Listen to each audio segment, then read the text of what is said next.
Seabather's eruption. Melbourne, Brighton. What bloodied this teen's feet? Tiny marine flesh-eaters had scientists stumped. The attack took all of half an hour. That's about how long Sam Canizet says he spent relaxing waist-deep in the waters of Melbourne, Australia's Brighton beach on Saturday. The 16-year-old had been footsore from a round of soccer, he says, and the cold water felt pleasant as he absently listened to songs on his iPhone. It was only when he finally waded out of the water that he discovered what had happened to him. Blood streamed from thousands of tiny pinpricks that littered his legs from the ankle down. And as he hobbled back to his house nearby, he and his father discovered something just as unsettling.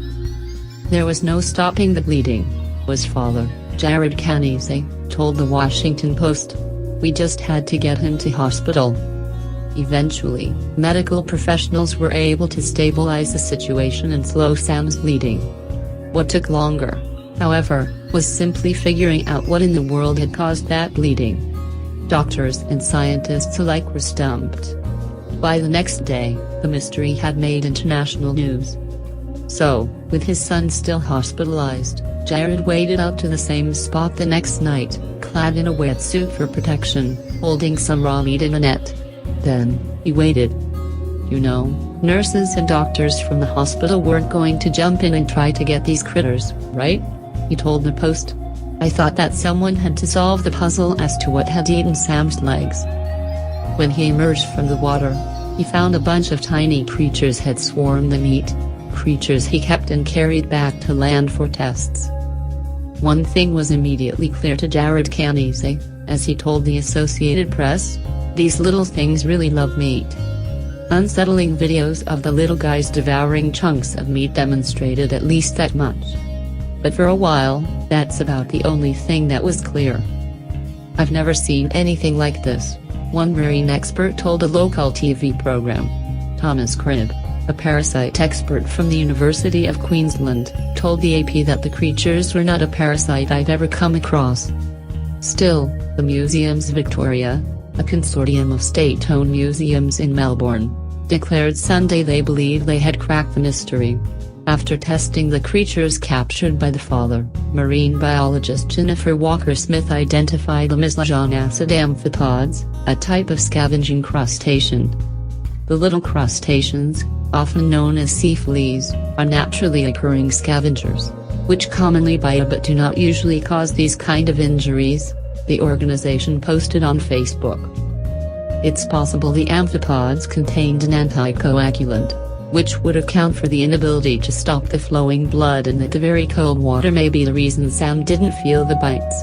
The amphipods have no venomous properties and will not cause lasting damage. The news surely comes as a relief to the Canizets. But for now, rest remains the order of the day. Sam was still hospitalized as he recovered from the ordeal. Should others be concerned, though? Walker-Smith suspects not, as she says the behavior is a little out of character for the sea fleas. It was just unlucky, she told The Australian. It's possible he disturbed a feeding group, but they are generally not out there waiting to attack like piranhas.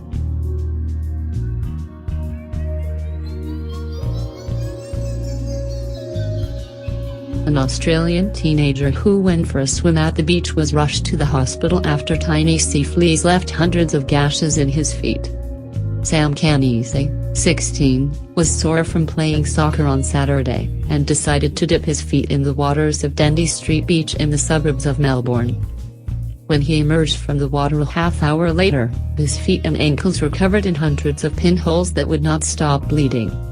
Jared Canizet then returned to the beach the next night wearing 2 layers of wetsuits to protect his legs from the amphipods commonly known as sea fleas as he lowered a net full of meat into the water. Sure enough, thousands of the critters measuring just 2 millimeters long swarmed around and feasted on the meat. What is really clear is these little things really love meat, he said. Teenager Sam Canizet's feet are seen covered in hundreds of bleeding little pinholes. Teenager Sam Canizet's feet are seen covered in hundreds of bleeding little pinholes. AP.